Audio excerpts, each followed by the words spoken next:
Friends, আমার প্রচেষ্টা চ্যানেলে সবাইকে স্বাগত। আজকে বাগানে যে সমস্ত গাছের ছবি আপনাদের সঙ্গে শেয়ার করব সেগুলো কিন্তু খুবই সহজ গাছ। তো সহজ গাছে গরমকালে কিভাবে ফুল পাওয়া যাবে সেই কথাই বলবো। তো এখানে যে গাছটি রয়েছে এটা হচ্ছে অ্যাডেনিয়াম। এর সমস্ত ফুল বৃষ্টিতে আমার ঝরে গেছে। তারপরে যে গাছগুলো দেখা যাচ্ছে সেটা হচ্ছে কোল্যান্ড্রো।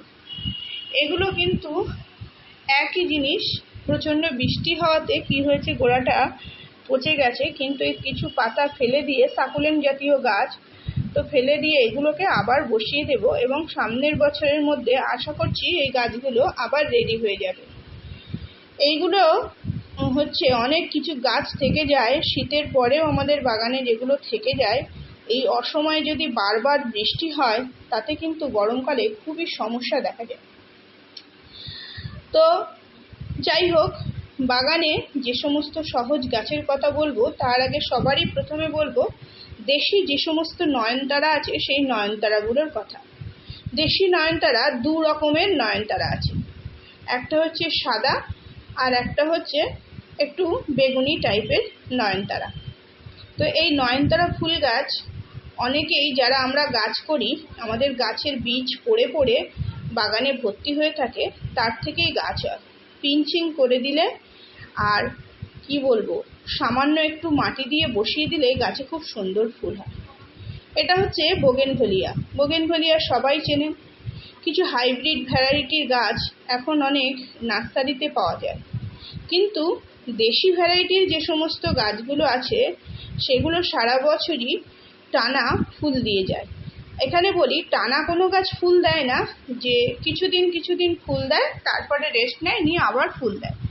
এগুলো বাগানে অন্যান্য গাছেদের মতো, যেমন নয়নতারা গাছেরও কোনো যত্ন লাগে না, এই সমস্ত দেশি বোগেনভেলিয়ার কোনো যত্ন লাগে না।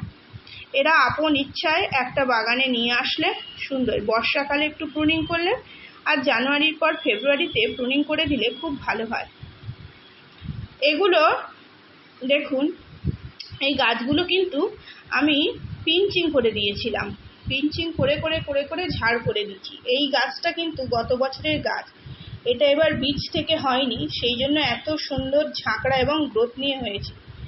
এই গাছগুলো শীতের ডরমেন্সিতে চলে যায়, কিন্তু আমি বলবো যাদের বাগানে কিছু কিছু পুরনো গাছ থাকবে, সবগুলো কিন্তু আমরা শীতের সময় টব খালি করার জন্য এই গাছগুলো নষ্ট করে ফেলি। সেগুলো যদি আমরা না করি, শীতের সময় ফুল হয় না তো কি, যেহেতু এগুলো শীতকালেও মানে হার্ডি গাছ, পার্মানেন্ট গাছ বেঁচে থাকে, সেই জন্য এর কাটিং থেকেও কিন্তু অনেক সুন্দরভাবে চারা করা যায়।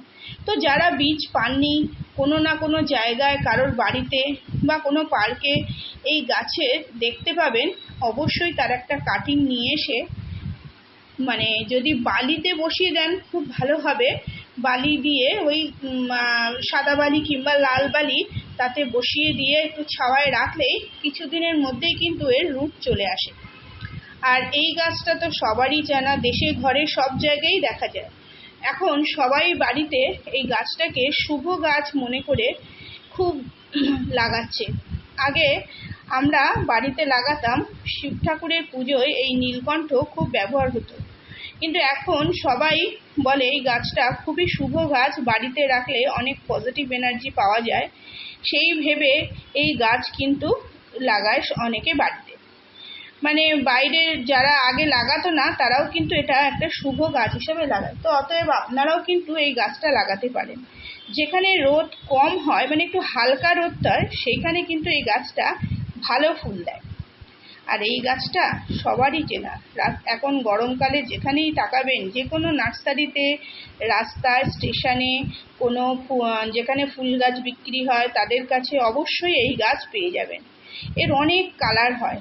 কিছু কিছু কালার এই যখন ফুল ফুটে থাকে, মৌমাছি বা প্রজাপতি এসে এদের পরাগায়ন ঘটালে আপনি থেকেই নতুন নতুন কালার তৈরি হয়ে যায়, এমনও কিন্তু এই গাছে হয়। তো যাই হোক, এই গাছগুলো কাটিং থেকেই লেগে যায়, কিন্তু এই গাছের ব্যাপার একটা, এই গাছ ফুল হওয়ার পরপরই এ কিন্তু বীজ তৈরি করতে শুরু করে। তো বীজগুলো কেটে দিলে গাছগুলো আরও বেশি হেলদি হয়। এটা একটা শীতের গাছ, সবাই চেনেন। অ্যালাইসাম। এই গাছটা আমি গরমে লাগানোর কথা বলছি না, এটা হয়ে আছে আমার বাগানে। তো বৃষ্টির জল পেয়ে গাছটা যেন নতুন গ্রোথ নিয়ে সুন্দরভাবে হচ্ছে। সাদা অ্যালাইসামটাই প্রতি বছর বর্ষা মানে কি বলবো, প্রচণ্ড বর্ষায় খারাপ হয়, তা না হলে এই গাছটা থেকেই যায়। এই গাছটা আমার খুব পছন্দের গাছ। তো এরকম কিছু কিছু সহজ গাছ আপনারা কিন্তু অবশ্যই আপনাদের ছাদ বাগানে লাগিয়ে দিতে পারেন। এই যে পর্তুলাকাগুলো গরমে এত সুন্দর ফুটে রয়েছে, বৃষ্টি হলে বর্ষাকালেও কিন্তু খুব সুন্দর ফুটবে, কিন্তু তখন কি হয়, বৃষ্টিতে গাছগুলো ফুলগুলো নুয়ে পড়ে। এটা দেখুন হলুদ রঙের একটা মসরোস, আর এটা হচ্ছে পিঙ্ক কালারের। আমি বলেছিলাম বাড়িতে বাদ দেওয়া বা ফেলে দেওয়া জিনিসে এগুলো বসিয়ে রেখেছিলাম, পরে এগুলো আমি তৈরি করব, আপনাদের দেখাবো। আর এই গাছটা সবারই চেনা, জবা। তো জবা, হাইব্রিড জবা না হয় কষ্ট আছে, কিন্তু দেশি জবা, এটা একটা দেশি জবার ভ্যারাইটি, পিঙ্ক কালার। যে কোনো নার্সারিতে আপনারা খুব সহজেই দেশি জবা পেয়ে যাবেন। তো দেশি গাছ এগুলো, এটা হাইব্রিড জবা। তো হাইব্রিড জবা তো আমার বাগানে গাছ আছে বলে ফুটছে, কিন্তু আমি সবাইকে বলবো যে আপনারা একটু দেশি জবার গাছ লাগান। দেখুন এগুলো একটু সামান্য যত্ন করলে আর একটু কম্পোস্ট জাতীয় খাবার জবা খুব পছন্দ করে, আর একটু মিলিবাগ হচ্ছে কিনা একটু লক্ষ্য রাখলে এই দেশি জবার খুব বেশি কেয়ার লাগে না। শুধু একটা জিনিসই করতে হয়, গাছটা কিন্তু কাটিং করতে হয় আর রিপোর্টিং করতে হয় প্রতি বছর। দেশি জবা গাছ খুব তাড়াতাড়ি রুট বাউন্ড করে, আর বর্ষাকালে ইচ্ছা মতো চারা বানিয়ে নেওয়া যায়। আর এটা হচ্ছে করবী। এই ফুলটা আগের দিনও আমার ভিডিওতে দেখিয়েছি, আমার বাগানে অনেক করবী আছে, এটা তার মধ্যে একটা। আর এটা হচ্ছে বেলি ফুলের গাছ। দেখুন আমার ভিডিওতে আছে, এই বেলি ফুল আমার কিন্তু একবার ফুল দিয়ে দিয়েছে, দ্বিতীয়বার আবার কুড়ি চলে এসেছে, কিচ্ছু করিনি। গোড়াটা খুঁড়ে দিয়ে এর মধ্যে একটু ভার্মি কম্পোস্ট দিয়ে দিয়েছিলাম, আর বাগানে সর্ষে খোলের জল আর সবজি পচা জল যখন দিয়েছি সেগুলো দিয়েছি।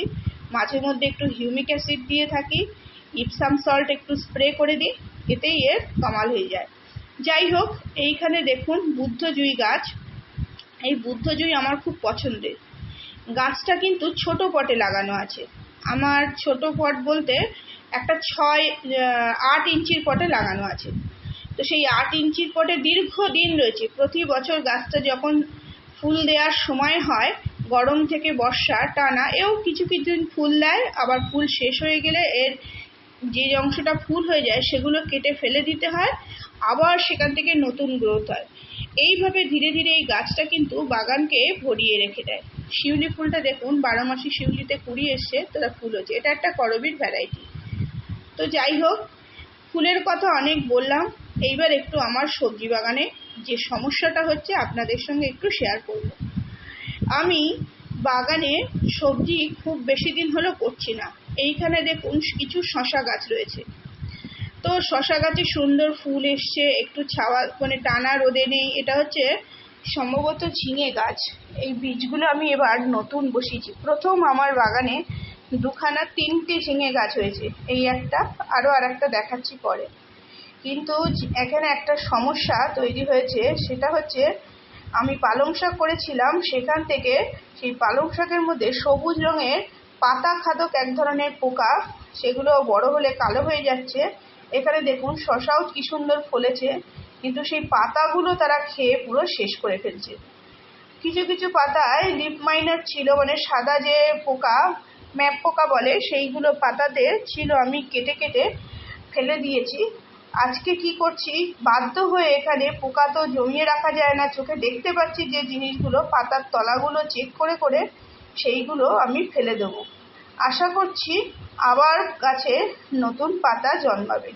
এখানে সবুজ সবুজ বিভিন্ন ধরনের, এই যে দেখুন এই পোকাগুলো সবুজ রঙের পোকা, পরে এগুলো বড় বড় কালো পোকা, কালো কালো হয়ে যাচ্ছে। তো এগুলো আমি জৈব কীটনাশক এক্ষুনি স্প্রে করতে পারছি না, কদিন আগে স্প্রে করেছিলাম। সমস্যাটা হচ্ছে আমার বাগানে অনেক শাক গাছ আছে, তো শাকগুলো এত সুন্দর মানে সতেজ রয়েছে, তো বারবার যদি আমি তাতে কীটনাশক স্প্রে করি তো আমি সেই শাকগুলো হারভেস্ট করতে পারবো না। তাই ভাবছি শাকগুলো খেয়ে নিয়ে তারপর এই গাছে দেবো, কিন্তু কিছুতেই এরা শুনছে না, প্রচণ্ড ডিস্টার্ব করছে বাগানে।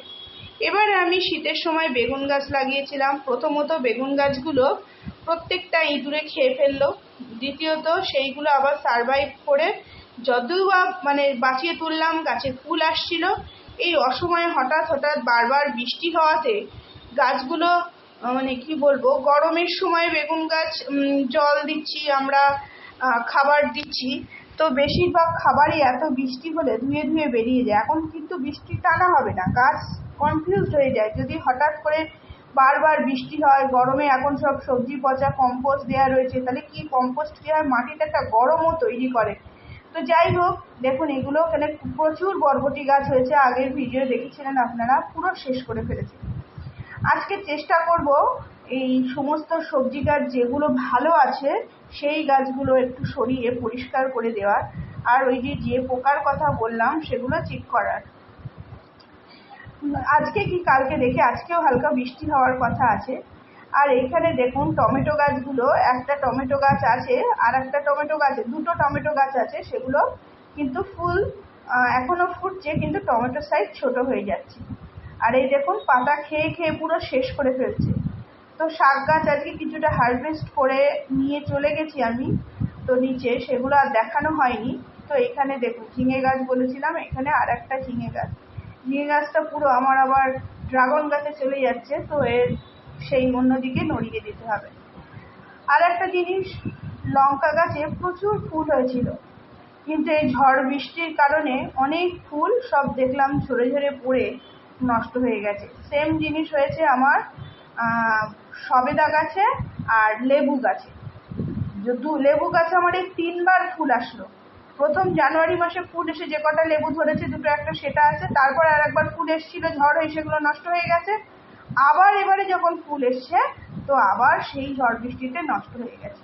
তো যারা আমরা বাগান করি তাদের প্রতিনিয়ত এই বিভিন্ন পোকা, ঝড় বৃষ্টি, এই সমস্ত চ্যালেঞ্জ নিয়েই কিন্তু আমাদের বাগান করতে হয়। কিন্তু তবুও দেখুন বাগানটার দিকে যখন তাকাই, যখন সুন্দর সুন্দর ফুল ফোটে, তখন কিন্তু আমাদের সমস্ত কষ্ট আমরা ভুলে যাই। তো যারা মনে করছেন যে ছাদ বাগানে এইরকম ফুল গাছ করবেন, সবজি গাছ করবেন, তারা অবশ্যই শুরু করে দিন। এই গাছ করলে মনে যে কি শান্তি পাওয়া যায়, যারা এক বাগান করে তারাই কিন্তু জানে। এটা একটা অসাধারণ অনুভূতি, যা সমস্ত আমাদের নেগেটিভ চিন্তাকে ভুলিয়ে আমাদের মনকে পজিটিভ করে তোলে। তো সব কিছু ভালোর পরে খারাপ, খারাপের পরে কিন্তু আবার ভালো আসে।